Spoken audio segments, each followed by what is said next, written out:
Cool. All right. Well, sorry about the delay. Still good in time. We'll make it work. Thank you for coming, everybody. Some of you I've seen before. Some of you have seen me before. So I know some of you. Thanks for showing up, friends, and thanks for showing up, everyone who's new. Also virtually, I think we have people joining this talk. So excited to talk to you about something which is unlike my usual talks or workshops, a non-technical talk, which is about investing in people instead of tools to strengthen your cybersecurity potential. And everything that we're going to talk about today is just about with the same goal, right? We want to be better. We want to have more, improve our cybersecurity capabilities, build more resilience. And I think the core of that is surrounding around people. So this is what I want to share, what I've learned, what I've seen in the field based on my past work experience. And hopefully it is something for you to take away as well. The entire goal of this is just for you to enable you as well with some ideas, some thoughts, something to take home with, and then just, maybe have some better points for, improving your own capabilities, investing in your own people and everything that you need in your own environments, your own organizations. So my name is Markus Schober. I am the founder of a company called Blue Cape Security, where I started 3 or 4 years ago, focusing on just blue team training. Blue team is my background. And so I thought that everything I've learned, everything I've done before, I want to share this with the people, because there was just so many cases I could handle myself and we were jumping from case to case. But if you enable people, it would actually scale better. So this is why we're focusing on blue team training. Feel free to check it out on bluecapesecurity.com. There's on-demand training and the workshops and things along those lines. Many of you have taken workshops before. I've run the workshop, the ransomware workshop, over the last two days. There's a couple of people here in the audience have taken it, which is always the best time of the year, coming back here, working with people, going through those technical workshops, and then hanging out with the community. So I really much appreciate being here and getting invited every single time. But I just basically, my past experience has been working in the fields, hands-on, incident response, digital forensics. Especially back then as a consultant, I've gained lots of experience working at IBM X-Force, where we basically, started there before ransomware was a thing, investigating intrusions and compromises. And then at some point ransomware started, and of course things got pretty busy from there. But we've learned a lot of things, and a lot of these things are kind of repetitive. You've seen as I'm teaching in a ransomware workshop, we basically see the same kind of attack lifecycle over and over again. Tools, techniques, little things might change, but to be prepared for it, it takes people to kind of adapt and especially be knowledgeable in order to understand what to do about it, against it, in order to prevent those things. That's what we've learned, and that's what I'm here for, trying to put this out in talks and trainings, and appreciate everybody being here. So let's get this started. Why this talk? Like I was saying before, many of these things, or basically everything I'm going to be talking about, is just, this is not going to be a technical talk. This is not going to be any research-based kind of facts or any. A lot of those research-based reveals here that we'll be discovering. It's just more like first-hand experience, just practical experience from working in the field, and that means having worked personally in different areas. One of them is as a consultant or working with SOC teams, for example, to strengthen the security posture, especially around, getting people up to speed, upskilling, training, and then basically having a better, more improved security capabilities. And secondly, there's also, I used to work, as I said, as a security consultant, principal consultant, but I was also a team lead. And one of the things that gave me most of joy was getting new people up to speed, building training programs based on everything we've seen. It was really fun. It's having a team jumping in a case and then just working these cases, and then being able to depend on each other, rely on each other. And that's it just needed people that actually knew what they were doing. And the best way to do so is to get them prepared for this. And in order to prepare them, it takes time. It takes some, it takes experience. And then you better ideally give them the chance to actually get up to speed before it's too late. And so one of my passions, projects I was passionate about back then, was also building onboarding and training programs for internal users. So basically getting our consultants up to speed. And then we really could see the big effect was from starting with onboarding, they had a roadmap literally of things they should do, they should train up on tasks in order to get up to speed quickly and to be really capable resources and people just helping out through these cases. So first-hand experiences has been really great. It takes some time, it takes some experience, and there's maybe a few things that I want to share about what it takes in order to hopefully help everybody here to get to this point as well. So the impact was more efficiency, more effectiveness, and obviously that helps with retention as well. Now, what are some of the core problems? Basically, we all are probably in the same boat. Now, I'm talking a lot, I should have probably mentioned that before, a lot about around the world of SOC analysts. My background, DFIR, incident response, SOC analysts. A lot of you probably are in the same kind of boat, but it still is, applies to any kind of, especially cybersecurity roles, I would say. While a lot of focus here is on the SOC side of things, it doesn't necessarily mean it's it only applies to that area. But core problems are oftentimes the same, right? So we basically have been told for quite some time now, we need to do more with less. And that's totally possible because there's always new ways to do things, right? And we can get better at things. We can get more efficient, effective. But, budgets have been tight. And the biggest problem was, of course, I don't want to offend any of the vendors downstairs here, but the biggest problem has been they basically promise us those great solutions. The one solution fixes all the problems, which is never the case. And so management level, for the most part, senior leadership, basically, is easier or more likely, typically, to open the wallets and maybe, expense or buy a tool because it's a capital expense, and then you can basically implement a tool. But it's always hard to do oftentimes at least, to get money or any funding or even buy-in to train up people or get more people. So I see lots of people are nodding here. So this kind of what you guys experiencing too, too much work, not enough people, not enough time. That's what we're here for. We come back more effective, more trained, more knowledgeable, right? And we can do more with less again. And this is a vicious cycle. But I'm not talking about hiring more people. I'm just talking about investing in people so that we get better at what we do. And, while we might have been able to do, as you can see here, one skilled analyst is probably more effective than 10 skilled analysts because they are hitting a ceiling very quickly. But a skilled analyst who knows what they're doing, I've seen firsthand really great coworkers of mine. They were just running entire incident response cases. They were kind of like wizards and did the magic, and they were get stuff done in an hour would have taken us a day or a week, or even been possible because we didn't have the knowledge to even get to this point. So it's very important to be knowledgeable, and that's what I mean by not hiring more people. It's not about quantity, it's about the quality. But also what we see a lot in most organizations, at least, is that there are certain tools, and most of them are even underutilized, right? Because people might have not even been trained up properly. There's only they only using 50% of the features, or they only implemented 50% and not even perfectly tuned. People don't even know how to use them or how to actually get to the point where they're very effective with the tooling that they have. And that oftentimes also leads to alert overload. So we are drowning in data, in alerts, right? And that also leads to fatigue. And that's not a good thing for people that we want to actually have motivated, effective, efficient, and just capable of doing the thing.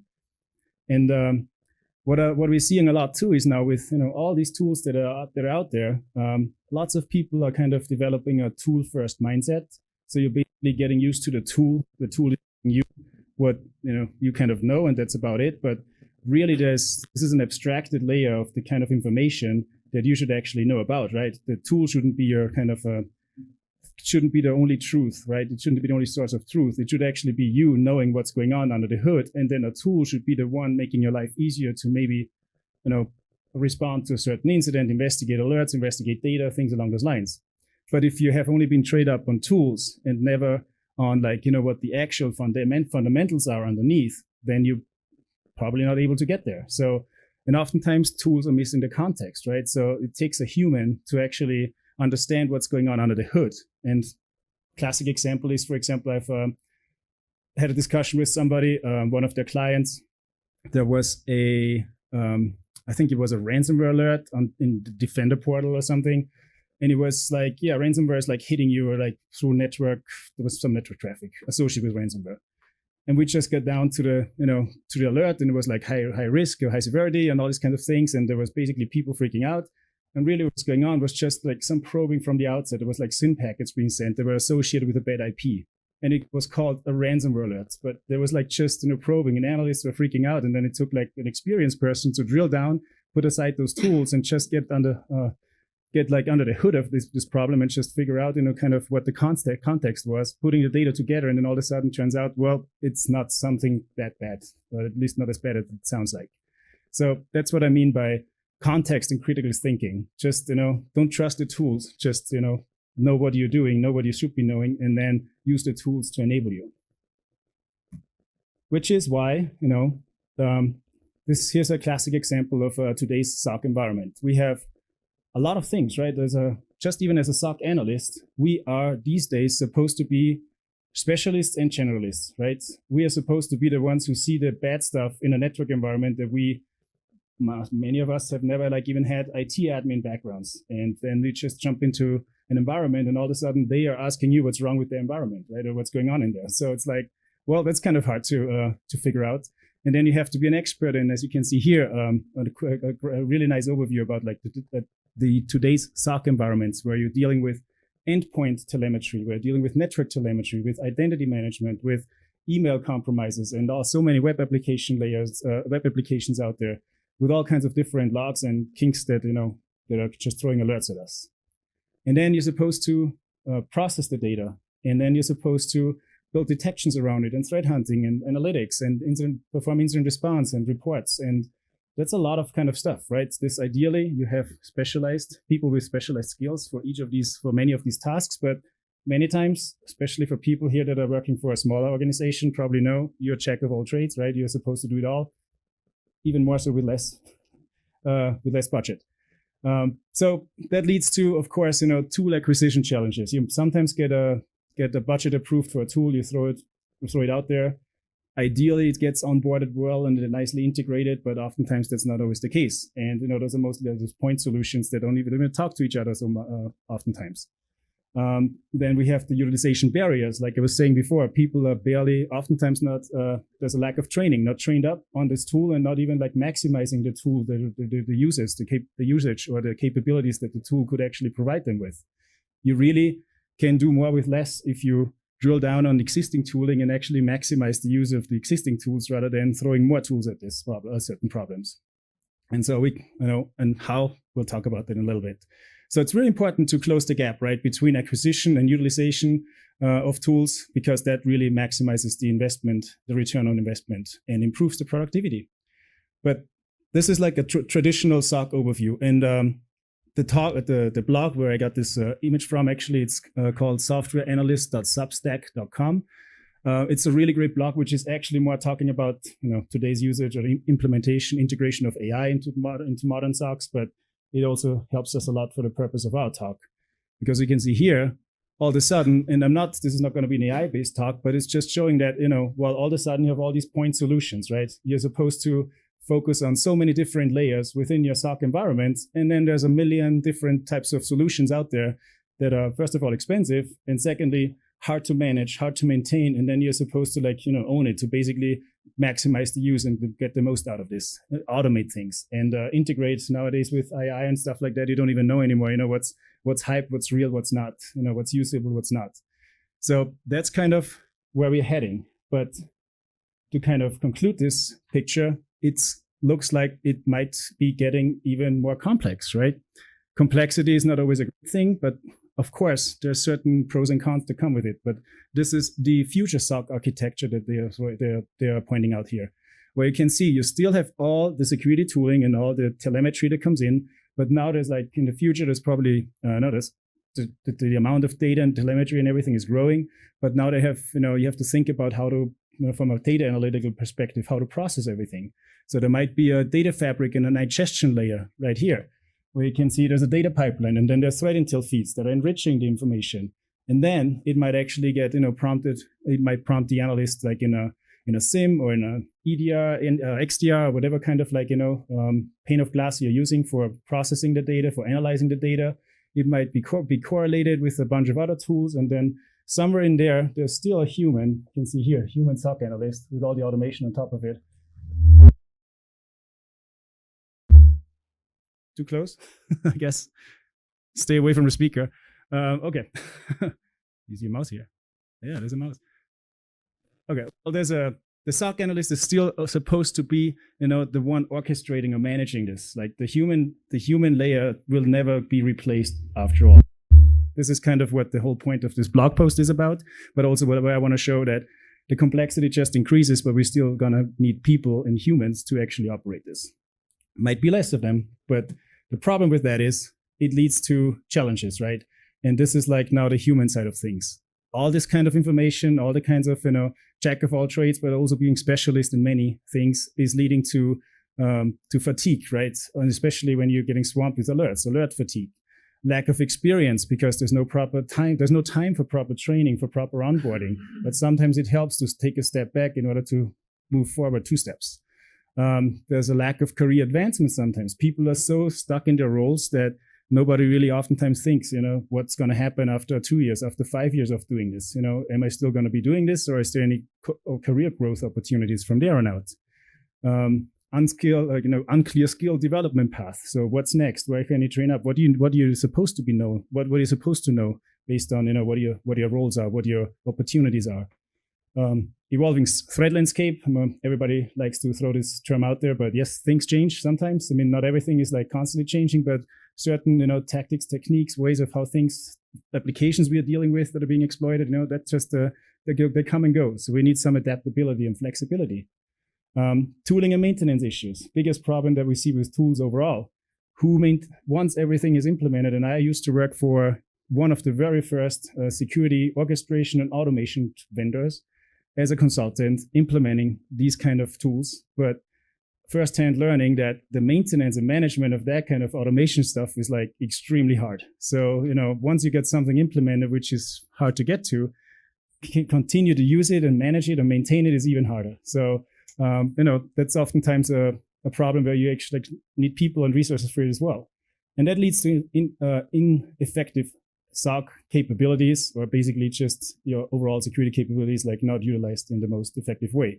As you can see with the stats over there, those are from Tynes.com. There's a report about the voice of the SOC analyst, it's called. It's a really good resource.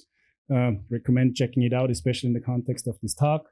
But people are talking about, analysts report that they experience, 71% of analysts report that they're experiencing some level of burnout. 64%, I think this report is from last year, are likely to switch jobs within the next year, which is, from a leadership perspective, those are not great numbers. You definitely want to, turnover is one of the most expensive kind of issues. So you definitely want to focus on that.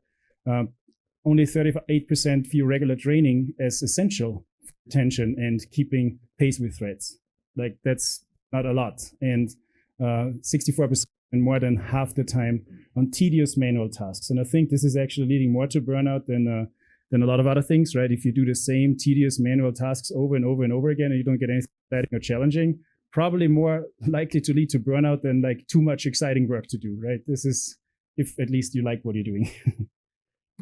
So that's the human cost, right? Repetitive, shallow triage, complacency leads to complacency and burnout. And then there's talent drain, and there's high turnover and low morale. And seen many SOC environments before where people are just basically, button pushers and clickers, and then they're just counting the hours until they can finally head out again, which doesn't sound too exciting, but there's so much more that we can do there. And this is why it's first of all important to help to understand, that people are kind of the anchor of around where everything evolves around. It helps on from a security capabilities perspective to think about your capabilities in terms of people, process, and technology. And yes, all of these areas, it takes investment, it takes commitment, and there's something we can do there. We can always get better at people, which means upskilling them, enabling them, motivating them.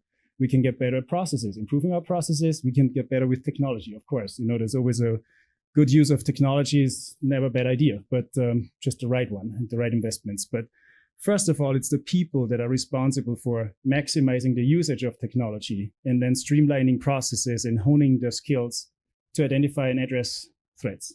So it's all evolving around people because they know how to use the tool, how to implement the tool, how to fix the processes. It starts with them and ends with them. So that's why also myself, I've dedicated my career to sharing knowledge, teaching, and helping people to hopefully get better at what they do, showing them around what they should be doing, what they could be doing, the potential are, what the potential is. That's what we are here for. And here's just an anecdote, and it applies to cybersecurity too, right? It's basically true anywhere. If a plumber charges you $1,000 to knock on a pipe, it's not because of because of the tapping. It's about $999 for knowing where to tap. And this is really true for cybersecurity. Like I said before, really experienced coworkers I used to work with, they got stuff done in an hour that we couldn't have been able to do with like an entire team in days or weeks because we would never gotten to the point. So the true value lies in the action taken, not just what you basically. But in sorry. So the true value lies in not in the action taken, but in knowledge and the experience that is required to know what action to take. So having that being said, a few lessons learned from the field. Let me share just one example, and this is not a technical talk really, but just a few lessons learned that we've seen out there. And CISA these days is actually publishing a good amount of information about even details about incidents they've responded to and lessons learned. This is a really great one, a very recent one, CISA.gov, and then a security advisory that was published not too long ago, and it was about lessons learned of an incident. So the whole incident is still documented. You see all the TTPs and everything and the whole rundown of it. But the lessons learned of this case is actually pretty interesting. Just generally, it's not really so much about the technical things of how it went down, just more like what the outcome was. But it was a incident response case at a certain agency following the detection of a potentially malicious activity identified through an EDR. So EDR alert, and it was at one of their agencies, and they responded to that. Now, the way how this breach went down, or this compromise went down, was that there was initial access through a web server, there was lateral movement, there was persistence mechanisms, there was privilege escalation, all mostly like on a Linux environment. There was command and control with some use of malware, but also some living of the land binaries. And so basically, one of those classic incident response engagements. But the problem was there's detection gaps. It took 3 weeks. It went undetected for 3 weeks because events, alerts have been just ignored. And no endpoint protection was in some systems because clearly there were gaps too. I know asset management is hard these days, and it's not always possible to, and sometimes there's you miss out on adding tooling or endpoints or agents to certain assets that you thought there would probably be something on there, and it wasn't. But not the technical part here so much, but the lessons learned here is the interesting thing. So CISA shared lessons learned, and this is what they came up with.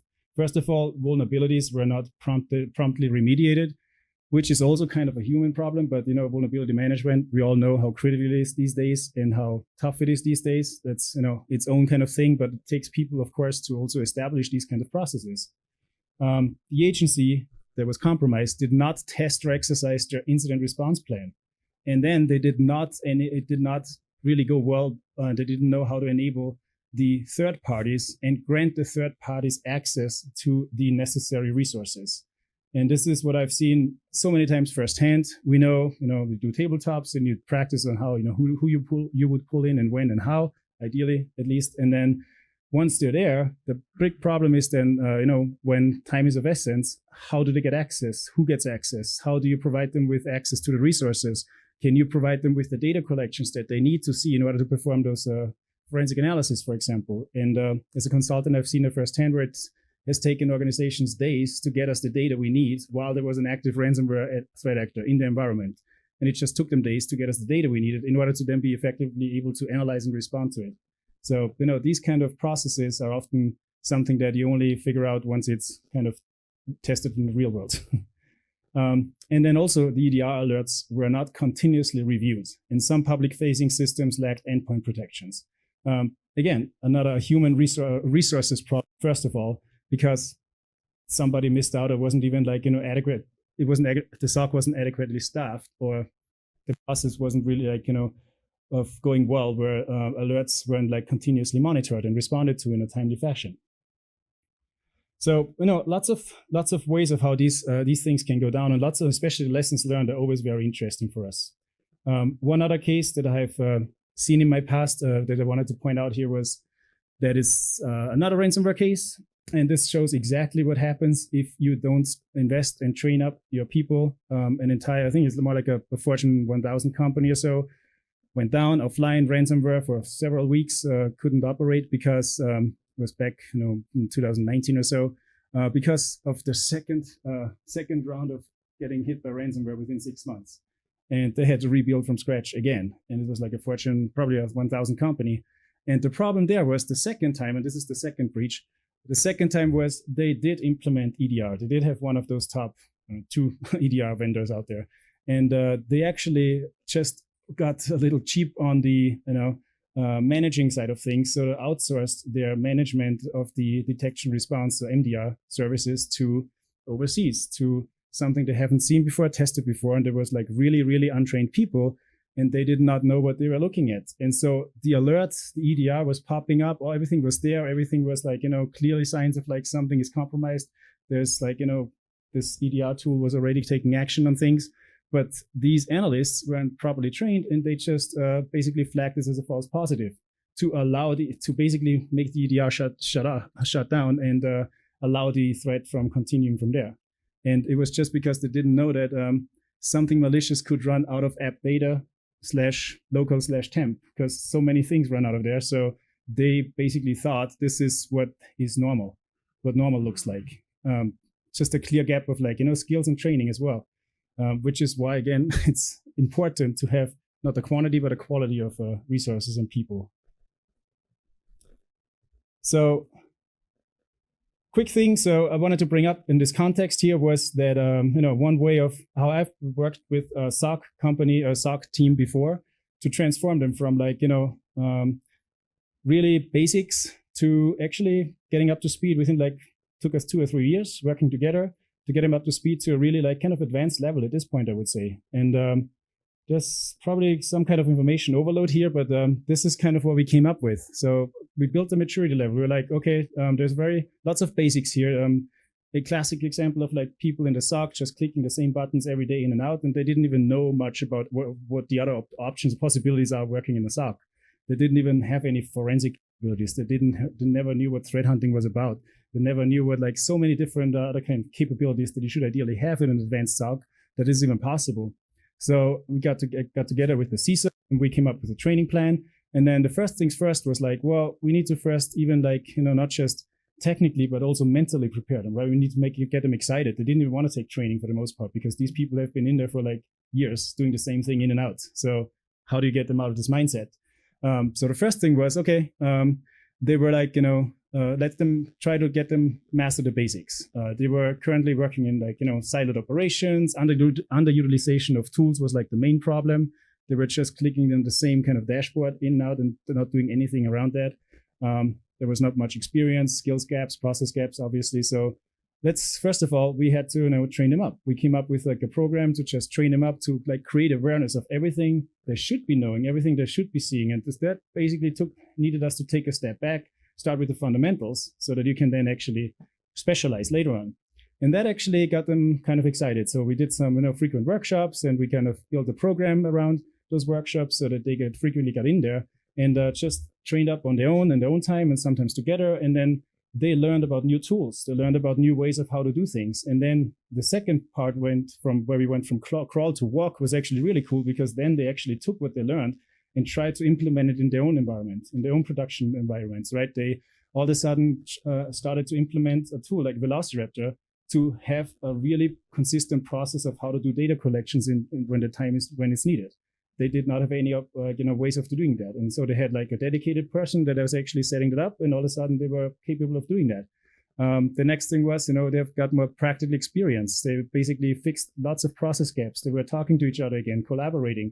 It was just, the technology adoption was great. The process refinement resulted in process refinement. They had more skills. And then a few years later, 2 or 3 years later now, we are at the point where they have specializations. They have specialized skills now. There's now a threat hunter in there. They do purple teaming. They do all the advanced stuff, because now they are kind of ready, right? Before that, they would have not even made any sense. But now we got them to a point where they have been trained up on. Lots of people have focused on like specific areas of focus. You can't just do it all. So this is this is kind of how they went from crawl, walk to a run. kind of state. So let me see, time-wise, a few more minutes. So here's the plan that we kind of came up with. Again, this is very much SOC focused, but this is a plan of that how we came up with. It is basically an entire, covers an entire kind of the security operation, like kind of area and capabilities. But we had to take a step back and say, okay, first, let's come up with some focus areas where we want to have them. We want to have them be able to improve this incident response program. We want to be able to have some capabilities of performing incident response in the cloud, operationalizing threat intelligence, threat hunting, being able to identify and differentiate and understand what an APT attack looks like versus a ransomware attack. Being able to, kind of respond to these kind of more like real world based cases. But that needed us to take a step back and first, start with the basics. Many of these people have never done like IT admin work or domain, have never gotten too deep into this. So they had like a poor understanding of what even a domain environment looks like, why threat actors are really good at, compromising identities and what a domain admin, domain user, and all these kind of service accounts and all these kind of principles that the service principles are for. They didn't know exactly how to analyze when those authentication events are happening and what to do about it. So we had them basically jump into an environment, like a basic domain environment, to learn about Windows domains, building out some tooling so that they can actually understand what those tools are for, what they're about. Then we started with attacking some of those environments with, living off the land attacks, credential attacks, basically learning about how credential authentication architecture on Windows systems works. A lot of these things that we also have covered in our ransomware course yesterday. And then from there, what does lateral movement look like? Common attack tactics, techniques, how would you detect it? All this the environment was basically based on Windows endpoints. So then we got into Windows endpoints and see, okay, when a Windows endpoint is compromised, you basically see the same few things most of the time over and over again, which is like execution of malicious scripts, or PowerShell scripts, or usage of live off the land binaries, persistence mechanisms through oftentimes scheduled tasks, registry run keys, things along those lines. Very basic stuff if you've seen this, done this before, but you gotta know. You don't know what you don't know. And then from there, okay, we understand kind of the fundamentals now, the foundations of an enterprise environment, where as it goes about the security side of things. Now we need to build some capabilities. Well, nobody knew really about how to perform forensics. They thought they had a forensics team somewhere in-house, but they actually all they did was e-discovery. So we had to build out their forensic capabilities. So from there on out, we had compromised samples. We built out a lab, and they were able to then start with the data collection part, which they really awesome, then implemented in their own environment with using the toolage that we were actually using there. They started to learn about memory forensics, disk analysis, log analysis, Sigma rules, Yara rules, implementing these things. All of a sudden, they had features they were able to use features within their tools, like using Yara rules, using Sigma rules, things like that they've never ignored before because they were not able to kind of figure it out. And then we got into some malware analysis, stuff that they could constantly seeing, especially when it goes around phishing and all these kind of things. So they could triage, extract indicators of compromise, things along those lines. And then we threw them into more realistic scenario and basically was okay, here's a compromise scenario. You are now the operator of the command and control framework. Let's carry out an attack, which again, we're doing in this ransomware workshop where you start from the beginning, deliver a payload, you operate the command and control framework all the way to execution of a ransomware simulator. That is kind of eye-opening because looking at the red team or attacker side of things helps you a lot to get better on the blue team side, on the defense or on the detection side of things. So understanding both worlds is ideally, the perfect case scenario. So that helped a lot for them to understand how attackers operate. It helps a lot to then be able to investigate those things more effectively, prevent those things more effectively. Then we moved into a few other areas, such as in cloud environments, looking into, okay, what would happen if resources in the cloud got compromised, who has access? Well, it turns out they did not have access. So if anything happened in there, it would have been the cloud architect who has to grant them access, first of all, to then get in there where they had no idea what they would be doing there. So takes another capability there, right? Another process that you need to figure out who has access to these environments. And there's many in larger organizations, of course. And then, we standardized some processes, policies. The CISO was very, eager to get all these kind of things ramped up, and they got to a pretty good state at this point. And the most important part is that it improved, this is them right there, that it improved the morale, right? That the people first kind of started with learning, becoming aware about the possibilities. Then it was a mental shift of, okay, this is actually fun. This is what we can do. Now let's specialize, improve. And then we're like, the advanced capabilities areas. So now we are doing together, we do like purple teaming and cyber range exercises. We put them into a range environment and they, learn about how to respond and threat hunt about a particular attack scenario. So this is really cool. And everybody's now much, much more motivated. And they have a clear path of, if there's somebody joining the team now, they go through this training because they now know as soon as I have time, this is my goal. And this might actually be a 2-year program, right? It's not like something you throw at somebody in the first few months. This is something that takes a while. But it's, if you start with the foundations, it's important.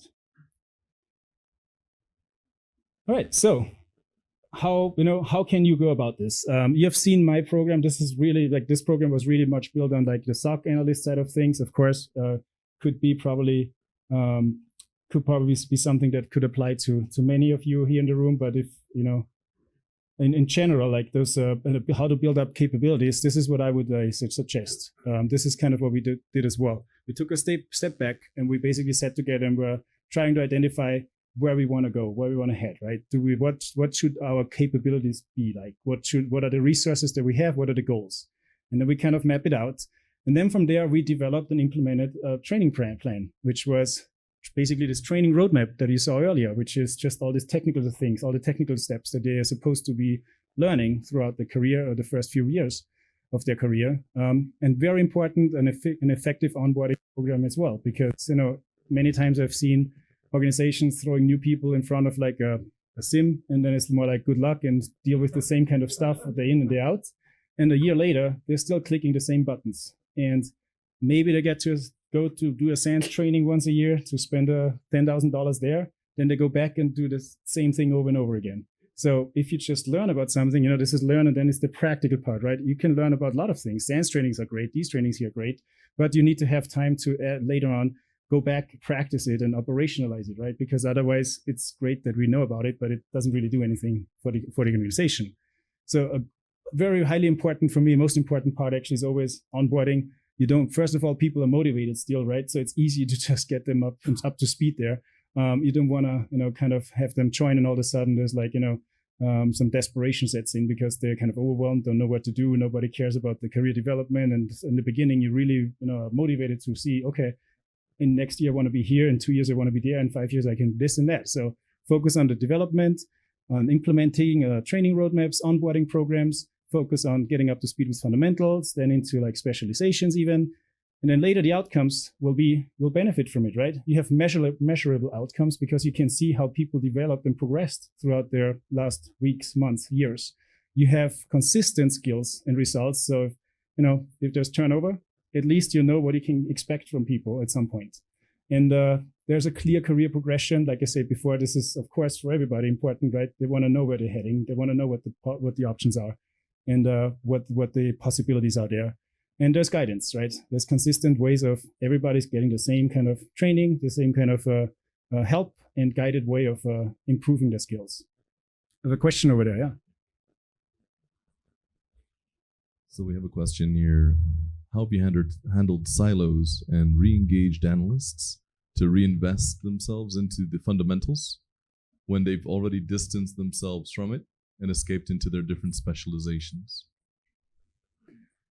Well, I would think, do you have to? The question is, if they're already specialized in things, are they willing to? Do they want to change? There's it depends on where you want to head to. So if people are kind of advanced and doing their thing, there's constantly change all over, and we should always be open to change, I guess, of course. But I guess understanding that, there's a lack of skills or understanding sometimes of like the fundamentals can happen if you with training, for example, right? If you join a training like a workshop yesterday, for example, you've probably seen a lot of the basics, and if that might actually be a good way to expose them to something that they thought they knew about, and then they might have not, known as much as they thought about it. So, and maybe from there it might help to say, okay, let's focus a little bit more on this kind of area. But if people are already specialized, I guess it's more up to what the organization's goals are, and if it aligns with the people that they're doing this. I think it's more like a human factor at this point. But so this is kind of, the roadmap. Time-wise, we're kind of finishing up here. So basically all I want to say is, and maybe this actually goes to show as well of how to go about this. Very important, it helps with how you can upskill the best way possible is that, especially in our field, a lot of that stuff is hands-on, right? You can learn about things, you can listen to things, you can read about things, but as long as you don't do it hands-on, there's probably barely any knowledge that's being retained. And so there's this, what's it called again? The pyramid of, not the pyramid of pain. The pyramid for knowledge retention. I guess I forgot the name about it, but somewhere out there, it's basically proven that you can see here that only if you read or hear about things or audiovisually hear about things, it's passive learning, and there's barely any knowledge retention, maybe up to 20%. But as soon as you move into discussing things or even like practicing goes up to like 25%, 75% of like knowledge retention, actively learning things. And then even more so, trust me, like firsthand, I know if you teach about something, then this is really where it's actually getting, to 90 or 100%. You figure out like things that you didn't even thought about before when you try to explain something to somebody. So the more practical hands-on you're kind of getting involved with the information that you were supposed to learn, the more knowledge retention you have, the better outcomes you have. So, focus on this kind of a practical hands-on doing and learning. First of all, you need to know what you want to learn about, what do you need to know about, and then you start implementing, you start practicing, and ideally, benefiting from this. So yeah, I think our time is kind of up. So let me just wrap this up real quick. Again, a reminder, people are the anchor. So everything evolves around people, process, technologies, all these focus areas, but it all starts with the people. And yeah, let's just take it from there. Last thing is, as we know, threats and TTPs and everything constantly evolve, change, applications change, but people are the ones that can build an adaptable prevention and response capability. So we might be able to do more with less. We might, one person might be able to do something that 10 people used to be able to do in the future, especially with all the help of additional tools and resources. But there's always the human part in the center. So thank you very much. I hope this was helpful. Feel free to reach out and let me know if you have any questions, if I can help you with anything. I have training programs out there. Connect on LinkedIn and check out all the resources. I'm happy to talk to people if there's anything I can help you with.